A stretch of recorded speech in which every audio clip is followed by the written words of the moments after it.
Hey guys, so this is our story for today Team Colors.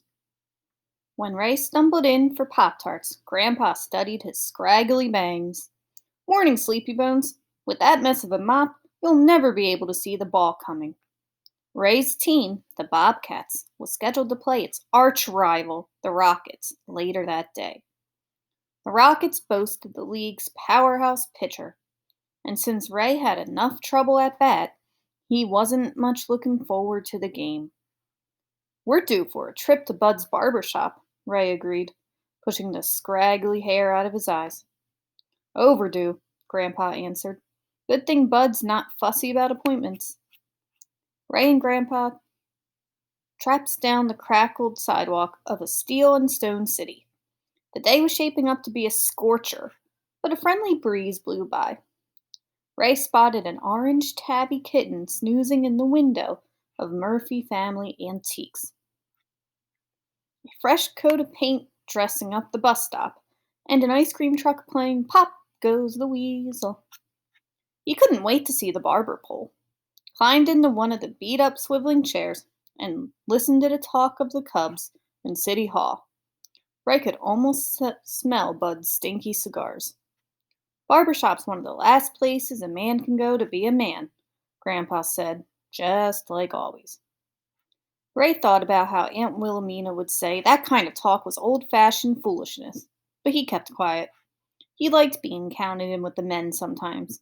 Ray liked everything about Bud's barber shop, even though he and Grandpa hadn't moseyed in since the spring thaw. Grandpa Half Moon and Ray rounded the corner and looked up the street. Their jaws dropped like hooked catfish. The barber pole was gone. The Bud's Barbershop sign had been replaced with one that said, huh, I'm not sure what that word is, so I'm going to look it up. Coiford. Hmm, so it's this word right here. Let's see.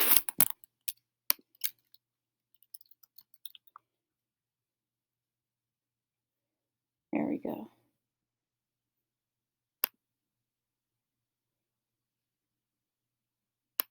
Coiffure. Coiffure. Coiffure. And let's see what it means. Coiffure.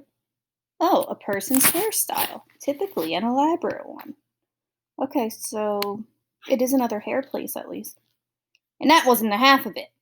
When Ray peeked in the window, he saw that the beat up swiveling chairs had been replaced with shiny mauve ones. The customers in ball caps had been switched for new ones with long, colorful nails.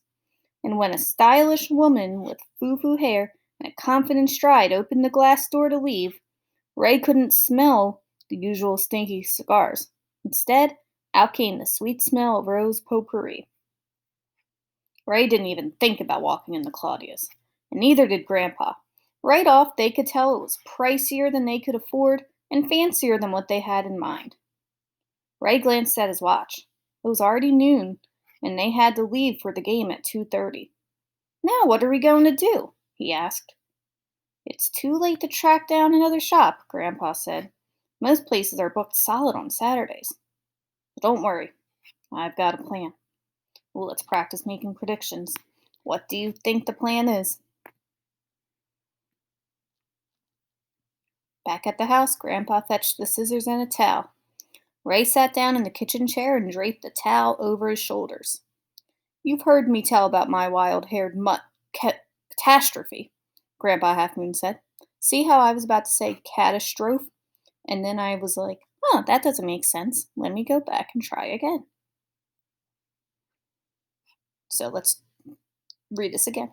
You've heard me tell all about my wild-haired mutt catastrophe, Grandpa Half Moon said, setting a salad bowl on top of Ray's head. Every once in a while, I'd trim the hair out of his eyes. Everybody said it looked right professional. But I'm not sure how it's going to go with a human, though.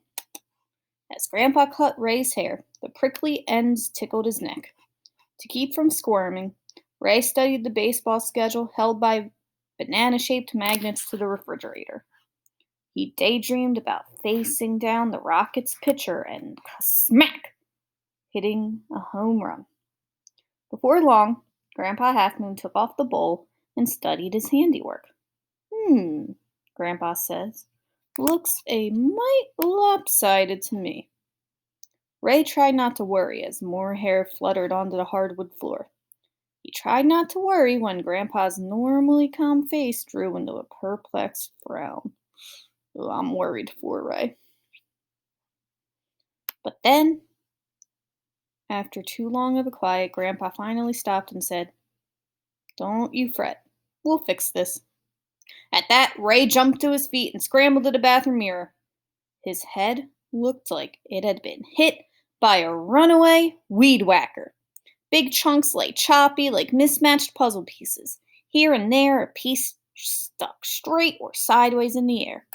What am I going to do? Ray asked. Now, I said don't fret, Grandpa answered. Ever heard of a crew cut? Ray shook his head.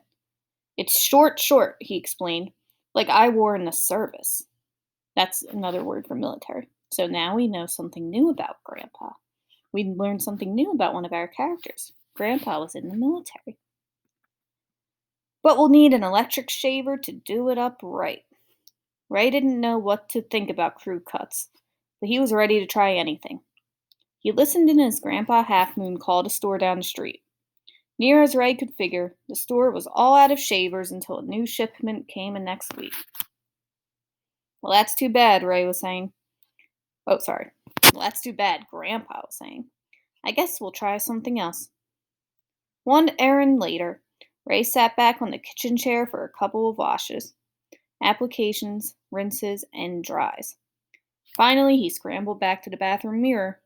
Ray squinted at his hair, parted straight down the middle. One side in neon purple, and the other side in neon orange. Team colors, Ray thought. The idea had sounded a lot better when Ray'd come up with it than it looked in the mirror in front of him. As Ray hurried to dress for the game, he wondered what Coach Onsey and his teammates would say. Maybe, he thought, I'll just keep my cap on. Just then, Ray heard Coach Onsey's SUV honk from the driveway. It was time to go.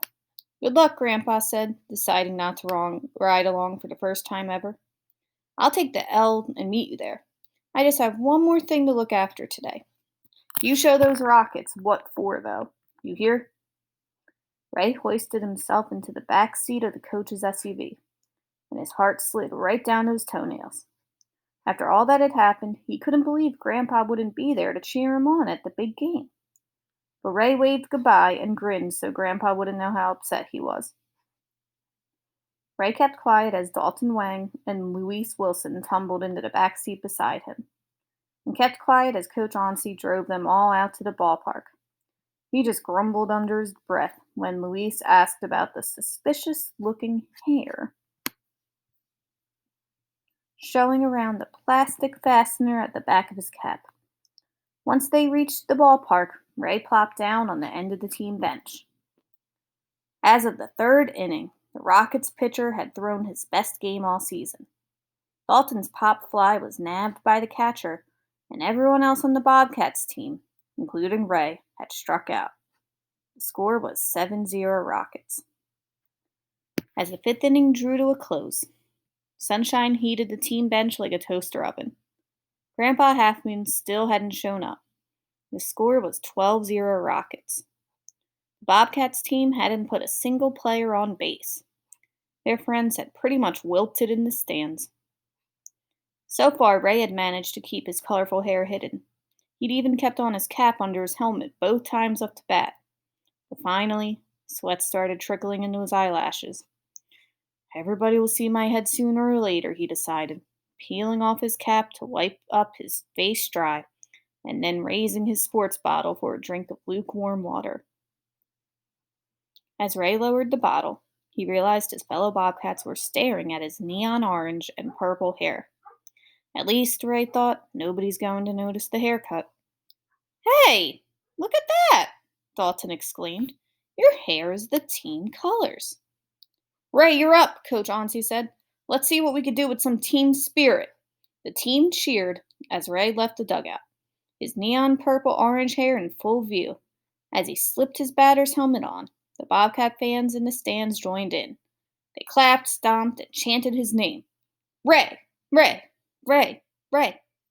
We're going to stop here for now. All right? And let's make a prediction. What do we think is going to happen next in the story? You can make a prediction about the game, about Grandpa, about hair, anything. Okay? And then we'll finish this little part of the book and we'll see if our predictions were correct.